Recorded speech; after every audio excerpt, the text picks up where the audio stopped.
Hello students, देखिए class 11th में हम पहला चैप्टर समुच्चय पर थे। आज हम पढ़ेंगे समुच्चय के अंतर्गत पूरक समुच्चय। क्या होता है ये पूरक समुच्चय? देखिए, जैसे कोई आपका समुच्चय दिया है ए, जैसे कोई समुच्चय दिया है ए, वो आप जानते हैं समष्टि समुच्चय, जिससे आप परिचित हैं, इसे यू से हम प्रदर्शित करते हैं। यदि कोई समुच्चय ए है और तब समष्टि समुच्चय यू के उन अवयवों का समुच्चय जो ए में नहीं है, उन्हें क्या कहते हैं? ए का पूरक समुच्चय कहते हैं।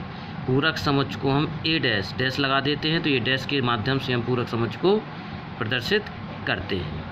अब इसको एक तरीके से और समझ सकते हैं। देखिए परिभाषा, ठीक है, परिभाषा जो है उसको हम एक सिंबल के द्वारा भी शो कर सकते हैं। जैसे पूरक समुच्चय ए डैश है तो ए डैश बराबर यू माइनस है। आप जानते हैं यू माइनस ए क्या है, क्योंकि हमने आपको पिछले वीडियोज़ में समुच्चय संक्रियाओं के बारे में आपको बताया है। तो देखिए, जैसे यू में से ए घटा, जब यू में से ए घट रहा तो ए तो माइनस हो गया। जब ए माइनस हो जाएगा तो ए के तो अवयव आएंगे नहीं, तो किसके अवयव आएंगे? यू के। तो यू के वे अवयव आएंगे जो ए में उपस्थित नहीं है, क्योंकि ए तो माइनस हो रहा है, राइट। और जब ए माइनस हो रहा तो ए के अवयव नहीं आएंगे इसमें, तो वही तो परिभाषा है। तो ए के वे अवयव, यू के वे अवयव जो ए में उपस्थित नहीं है, ठीक है ना। ए के वे अवयव, यू के वे अवयव जो ए में उपस्थित नहीं है ना, तो वो ए का क्या कहलाएगा? पूरक समुच्चय। पूरक समुच्चय को ए डैश से शो करेंगे। देखिए एक उदाहरण के द्वारा हम समझ लेते हैं। जैसे कोई समुच्चय आपका ए बराबर दिया हुआ है आपका 2, 4, 6, 8, ठीक है ना, और यू बराबर दिया हुआ है आपका 1, 2, 3, 4, 5, 6, 7, 8, ठीक, 9 और 10, ठीक है, यू। अब हमें ए डैश जैसे फाइंड करना है, तो ए डैश कैसे फाइंड करेंगे हम? यू में से ए घटा देंगे आप, तो यू है आपका क्या, आप जानते हैं यू ये है ए, और घटाना हम आपको पहले बता चुके हैं अंतर समुच्चय में। देखो बात तो वही है, कहने के तरीके भर बदल जाते हैं, लेकिन बात वही होती है। या तो कहिए कि यू में से ए घटाइए, या फिर कहिए यू के वे अवयव लिखिए जो ए में नहीं है। यू में देखिए कौन कौन से अवयव हैं, ए में कौन कौन? ए में 2, 4, 6, 8। अब देखिए यू में से ए घट रहा तो ए घट रहा, तो ए के अवयव घट जाएंगे। ए के अवयव कौन है? 2, 4, 6, 8। यू में से ए के अवयव घटाइए, तो 2, 4, 6, 8 घटाइए, तो 2 घटेगा, 4 घटेगा, 6 घटेगा और घटेगा। तो यू के कौन कौन से अवयव बचे आपके? 1, 3, 5, 7, 9 और 10, ठीक है ना। घटाने का हमने आपको अंतर समुच्चय में बताया था कि यू में से जब कोई भी किसी भी देखो यू भी एक समुच्चय, किसी भी समुच्चय में से जब कोई समुच्चय घटता है तो जो है इसमें केवल ये देखे जाते हैं, इनमें कॉमन अवयव क्या है? यू और ए में कॉमन अवयव 2, 4, 6, 8 है। 2, 4, तो 2, 4, 6, 8 माइनस हो गया। अब यू में से घटा रहा है तो यू के बचे हुए अवयव लिख रहे हैं। यू के बचे हुए अवयव हैं कि 1, 3, 5, 7, 9 और 10। तो देखिए, या तो यह कह लीजिए कि भाई 9 के मिलते हुए अब घट गए, और यू के बचे हुए, अब क्योंकि यू में से घटा रहे हैं तो यू के ही बचे अवयव लिखे जाएंगे, ए के नहीं लिखे जाएंगे क्योंकि ए तो माइनस हो रहा है, ठीक। या फिर ऐसा कहिए यू के वे अवयव लिखने जो ए में नहीं है क्योंकि ए तो माइनस हो रहा है, ठीक है ना। ये कहलाता पूरक समुच्चय ए का। पूरक समुच्चय को ए डैश से शो करते हैं, राइट, ठीक। अब हम पढ़ेंगे पूरक समुच्चय के गुणधर्म। तो कुछ प्रॉपर्टीज़ होनी पूरक समुच्चय की, तो क्या क्या प्रॉपर्टीज़ होती हैं वो आपको जानना है। तो पहली प्रॉपर्टी पूरक समुच्चय के अंतर्गत होती है पूरक नियम, जिसे कहते हैं पूरक नियम। क्या होता पूरक नियम? पूरक नियम के 2 रूल होते हैं। पहला आपका है A union A dash, A union A dash. अब बताइए, आप खुद सोचिए कि ए यूनियन ए डैश क्या होना चाहिए, ठीक है। अब देखिए, आप जानते हैं ये ए, देखिए एग्जाम्पल आपके सामने रखा हुआ है, ये ए है और ये ए डैश है। अगर हम ए यूनिट में क्या करते हैं, आप जानते हैं यूनिट में ए और ए डैश दोनों के अवयव हम मिला के लिख देंगे। और जब हम देखिए ए और ए डैश के अवयव मिला के लिखेंगे, देखिए 1 आएगा, 2 आएगा, 3 आएगा, 4 आएगा, 5 6 7 8 9 10, तो ये क्या बन जाएगा, यू बन जाएगा। यानी ए यूनियन ए डैश बराबर क्या होता है आपका, यू होता है, यानी कि समष्टि समुच्चय। इसका दूसरा पॉइंट है आपका ए इंटरसेक्शन ए डैश कितना होगा। देखिए ये आपके सामने एग्जाम्पल रखा हुआ है, ये ए है और ए डैश है। आप जानते हैं जो अवयव ए में होगा वो ए डैश में नहीं होगा, क्योंकि ए डैश में वही अवयव आते हैं जो ए में ना हो। तो ए और ए डैश के देखिए एक भी अवयव अवनिष्ठ नहीं होते हैं, अर्थात ए इंटरसेक्शन ए डैश क्या आएगा, फाई, यानी कि रिक्त समुच्चय। ठीक है, अब नेक्स्ट नियम पढ़ते हैं हम आपका नंबर 2।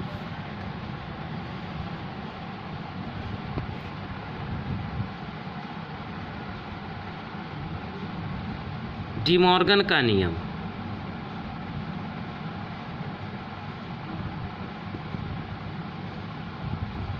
डी मॉर्गन के नियम, देखिए डी मॉर्गन के नियम क्या होते हैं।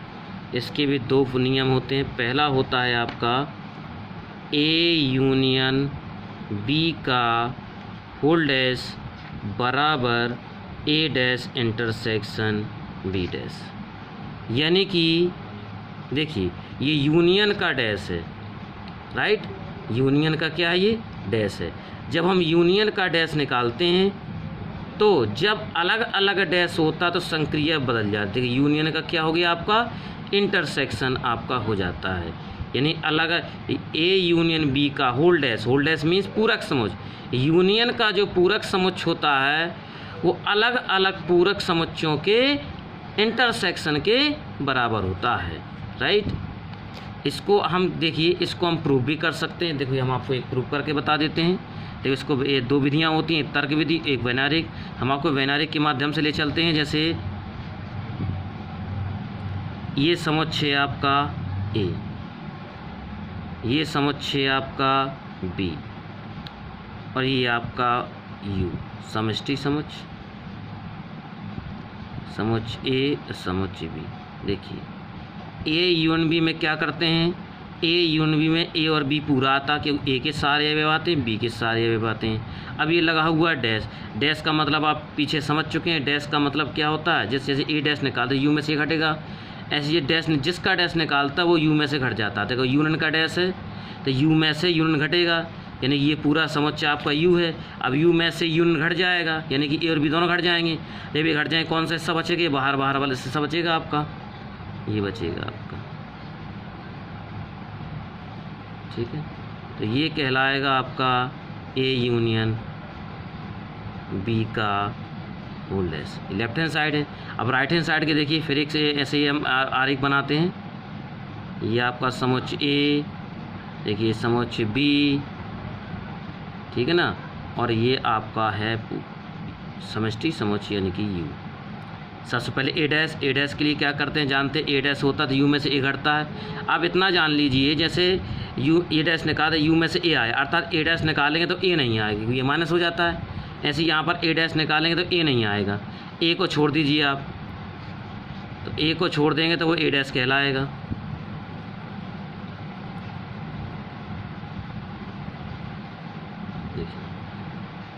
लेकिन अब बी डैश क्या होगा, बी डैश में बी छूट जाएगा तो बी को छोड़ दीजिए। अब इसके लिए देखिए हम लाइनें चेंज कर देंगे। हमने ए डैश के लिए क्षैतिज लाइनों का प्रयोग किया, बी डैश के लिए हम ऊर्ध्वाधर लाइनों का प्रयोग कर रहे हैं। अब बी डैश में आपका बी छूट जाएगा,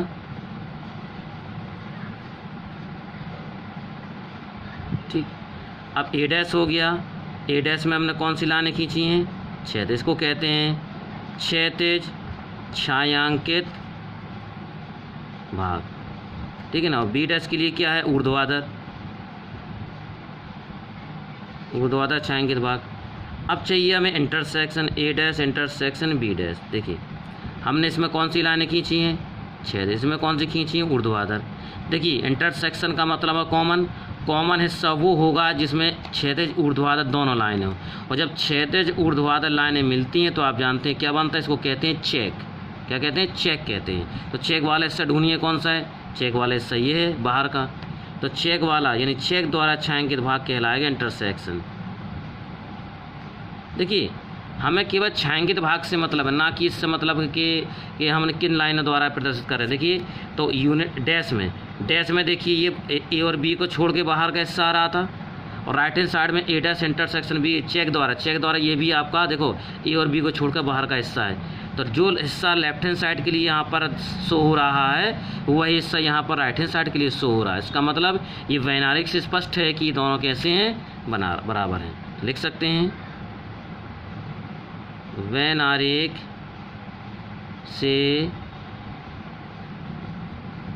स्पष्ट है कि A union B whole dash बराबर A dash intersection B dash, ठीक है ना। ऐसी इसका देखिए सेकंड पॉइंट आपका होता है।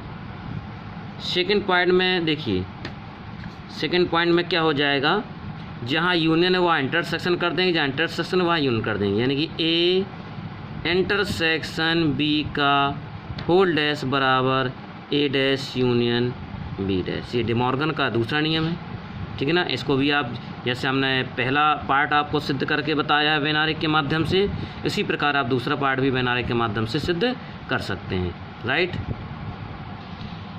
देखिए नेक्स्ट आपका है नंबर 3, जिसे कहते हैं द्विपूरक नियम। ये है एक द्विपूरक माने होता है पूरक, जानते हैं अब ये पढ़ाया।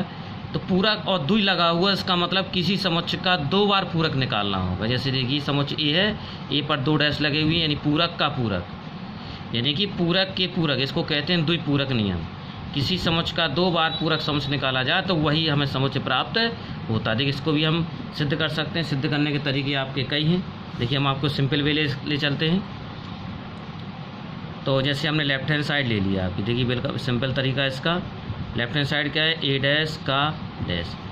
जानते हैं डैश का मतलब, जैसे ए डैश निकालते हैं तो ए डैश का मतलब होता है यू माइनस ए, ऐसी इस डैश का।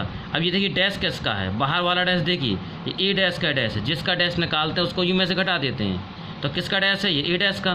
तो यू में से क्या घटा देंगे, ए डैश घटा देंगे, राइट। अब ए डैश के लिए क्या करेंगे, ए डैश क्या होगा, ए डैश किसका डैश है, ये ए का।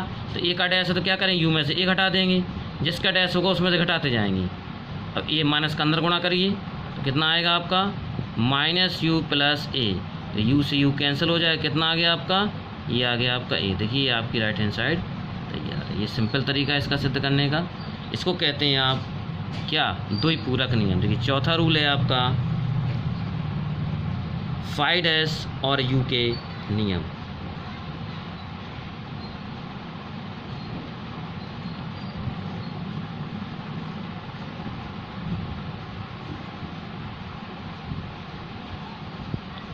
इसमें पहला आपका आता है फाई डैश बराबर यू।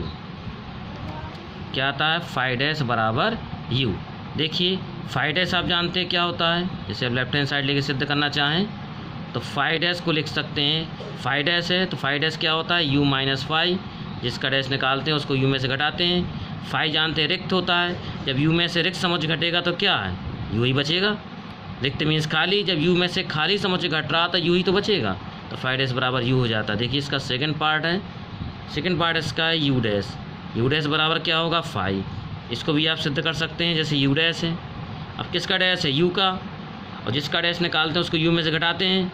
यू का डैश है तो यू में से घटेगा, तो यू में से क्या घटेगा, यू, और यू में से यू घटेगा तो क्या बचेगा, कुछ नहीं, यानी रिक्त समुच्चय, ठीक है ना। इस प्रकार से हम phi dash U dash, phi dash बराबर यू होता है और यू डैश बराबर फाई होता सिद्ध कर सकते हैं, ठीक है ना। तो ये कुछ हमने आज जाने कि पूरक समुच्चय क्या होता है, पूरक समुच्चय के जो प्रॉपर्टीज़ हैं, कुछ गुणधर्म क्या होते हैं, ठीक है। देखिए अब हमारे सामने है एक्सरसाइज 1.5, जिसका पहला क्वेश्चन है, जिसमें दिया हुआ है एक समष्टि समुच्चय यू दिया हुआ है, एक समुच्चय ए दिया हुआ है, एक समुच्चय बी दिया हुआ है, एक समुच्चय सी दिया हुआ है। तो हमें क्या करना है, निम्न के मान ज्ञात करने हैं। तो इसका हमने थर्ड पार्ट लेके चले हैं, जिसमें निकालना है आपको ए यूनियन सी का होल डैश। तो पहले जिसका डैश निकालना, अर्थात जिसका पूरक समुच्चय निकालना, पहले वो समुच्चय आपको पता होना चाहिए। तो सबसे पहले हम क्या करते हैं, ए यूनियन सी फाइंड कर लेते हैं। देखिए तो ए के अवयव, ए है आपका 1 2 3 4, यूनियन सी है आपका 3 4 5 6, राइट। अब देखिए ज़रा, अब देखिए यूनियन में क्या करते हैं, दोनों की अभी अब हम सबमिट करके लिख देंगे, मिला के लिख देंगे, कोई अवयव छूटना नहीं चाहिए। और बस एक ध्यान रखेंगे कि कोई भी अवयव आप रिपीट नहीं करेंगे। तो 1 आएगा, 2 आएगा, 3 4 5 और 6, राइट। तो देखिए ए यूनियन सी हम फाइंड कर चुके हैं, अब इसका डैश निकाल लेते हैं। तो ए यूनियन सी का होल डैश, तो डैश निकालने के लिए क्या करते हैं, इसको यू में से घटा देंगे आप, ठीक। यू आपके पास दिया हुआ क्या है, 1 2 3 4 5 6 7 8 9, माइनस ए यूनियन सी अभी भी फाइंड कर लिया आपने, 1 2 3 4 5 6, ठीक है ना। देखिए घटाने का तरीका वही है। अब देखेंगे इन दोनों में मिल क्या रहा है, दोनों में, तो दोनों में देखिए 1 मिला, 2 मिला, 3 4 5 6, 3 4 5 6 ये मिल गए। अब क्योंकि यू में से घटा रहे हैं तो बचे हुए अवयव किसके लिखेंगे, यू के, क्योंकि ये तो माइनस हो रहा है तो इसके लिखने नहीं है आपको। तो यू के कौन कौन से अवयव बच गए आपके, 7 8 9, ठीक है ना। तो ये जो आपका समुच्चय प्राप्त हुआ इसको कहेंगे ए यूनियन का टेस्ट, अर्थात यूनियन का पूरक समुच्चय, राइट। तो देखिए आज हमने पूरक समुच्चय के बारे में जाना, उससे रिलेटेड हमने कुछ उसकी प्रॉपर्टीज़ को समझा, और हम एक्सरसाइज 1 पॉइंट का हमने एक क्वेश्चन भी किया इसके इस हेल्प से, ठीक है ना। तो और भी क्वेश्चन एक्सरसाइज में है, एक्सरसाइज आपको सेंड की जाएगी, क्वेश्चन करिएगा और बताइएगा जहाँ प्रॉब्लम है। तो आज के लिए फ़िलहाल इतना ही, मिलते हैं आपसे नेक्स्ट वीडियो में, तब तक के लिए धन्यवाद।